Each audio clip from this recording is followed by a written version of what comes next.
Welcome to today's session. Today we will talk about Chapter 1, the importance of business ethics.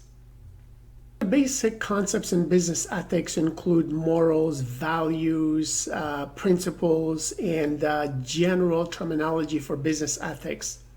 So what is morals? Morals are defined as the personal philosophies which define right and wrong.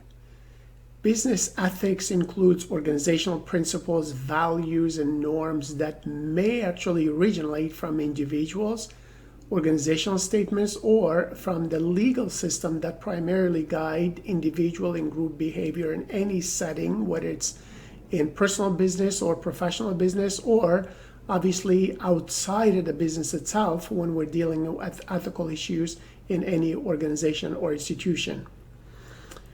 What are principles? Principles are specific boundaries for behavior that often become the basis for rules such as human rights, freedom of speech, and so on. How do they differ from values? Well, values are the enduring beliefs and ideals that are socially enforced, something like trust and integrity that you build for yourself as a professional, any business setting or organizational setting. So the basic concepts of business ethics also include moral dilemmas and value dilemmas that we tend to face on a day-to-day basis every single day in the workplace. Moral dilemmas are two or more morals in conflict with one another. On the other hand, value dilemmas are two or more beliefs or ideals that are in conflict with one another.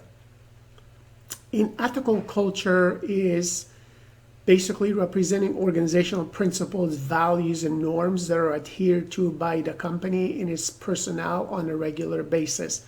So usually when employees are hired, we begin training and orienting them into the ethical culture of the organization.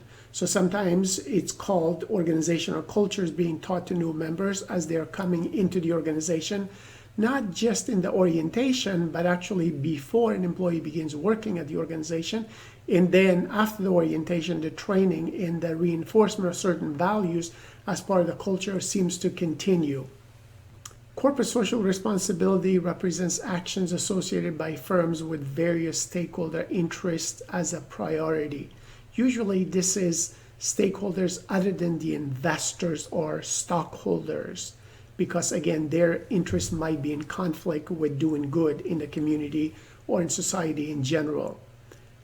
Sustainability relates specifically to the environment like land, air, and water.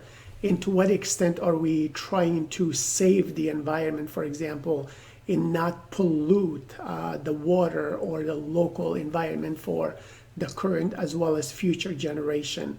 So survival depends on organizations being sustainable, socially responsible, and obviously adhering to highest ethical standards in the communities where they are doing business. The bottom line for business ethics includes the company's survival, first and most important perhaps in some cases. The second bottom line for business ethics is profitability, revenues, and sales. Third is stakeholders. The stakeholders representing customers, employees, channel members like manufacturers, wholesalers, retailers that are doing business with the organization. And finally, the bottom line for business ethics is that they need to contribute to societal goals like the community, the country, the society in general, make this world a little bit better for everybody. So why do we study business ethics? Well, we study business ethics in order to identify ethical issues that workers, professionals, managers, team members, corporate executives, and human resource professionals and government sector officials tend to see and face in the workplace. We study business ethics to recognize approaches for solving ethical issues. We study business ethics to cope with the conflicts between your own personal values as well as those of the organizations where you actually work.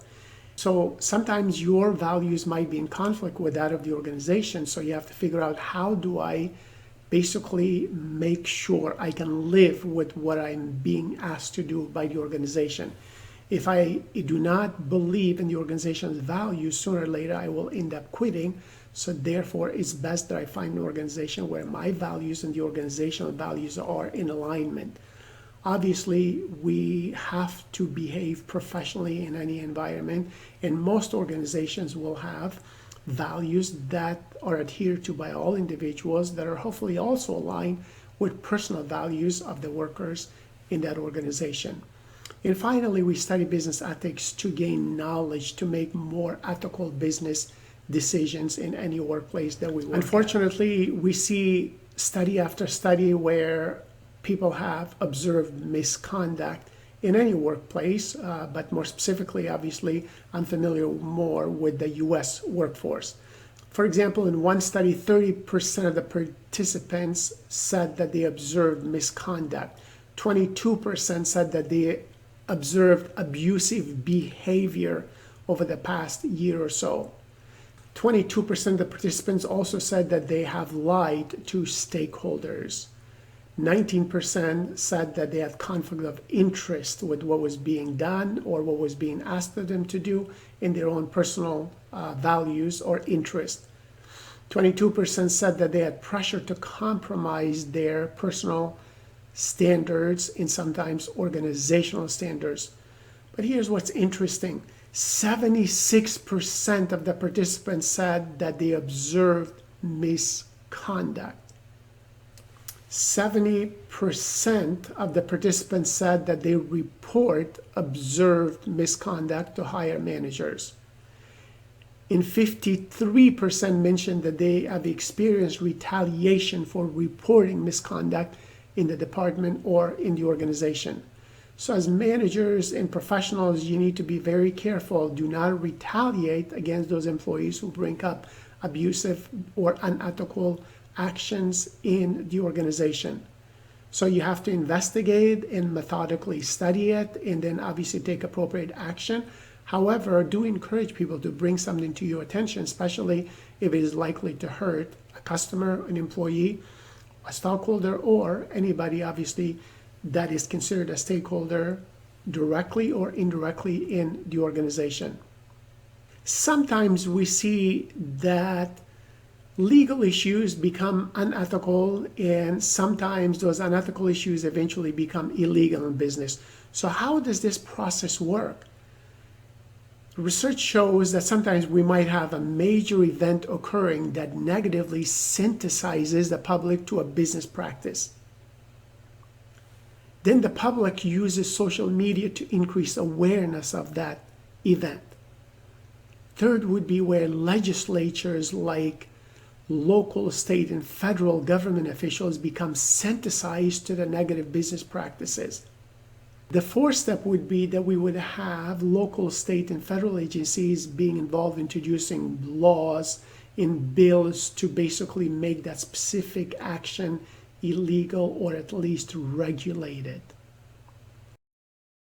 So what are some of the benefits of business ethics?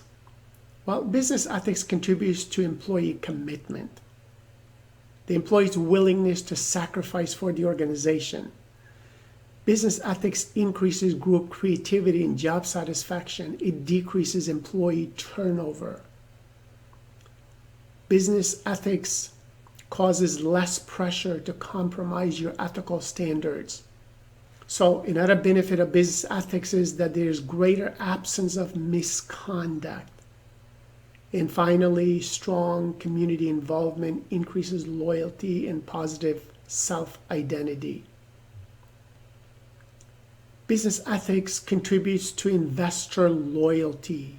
Remember, investors are one of the important stakeholders of any organizations because they buy your stocks and they are the owners. So organizations have to be ethical because good ethics provides a foundation for efficiency, for productivity, and for higher levels of profits. Keep in mind that negative publicity, lawsuits, and fines can lower stock prices, diminish customer loyalty, and even threaten a company's long-term viability and survival. And also, There's high demand for socially responsible investing in today's environment. Ethics contributes to customer satisfaction. High levels of perceived corporate misconduct decreases customers' trust for a brand, for an organization. So in other words, when customers don't trust your brand, not only they do not buy that specific product, but they don't buy most of your other products either. Companies that are viewed as socially responsible increase customer trust in customer satisfaction. So finally, consumer respondents have stated in various studies that they would pay more for products from companies that give back to society in a socially responsible and sustainable manner. So good ethics pays. Also remember that good ethics contributes to higher level of profits. In other words, good ethics is good for business. Ethics contributes to better business performance. Good ethics should be part of the strategic planning toward obtaining the outcome of higher profitability every quarter, every year in the organization. And finally, business ethics is becoming more than just a function of compliance with the laws. It is becoming an integral part of management's effort to achieve competitive advantage in the organization and in today's globally competitive environment.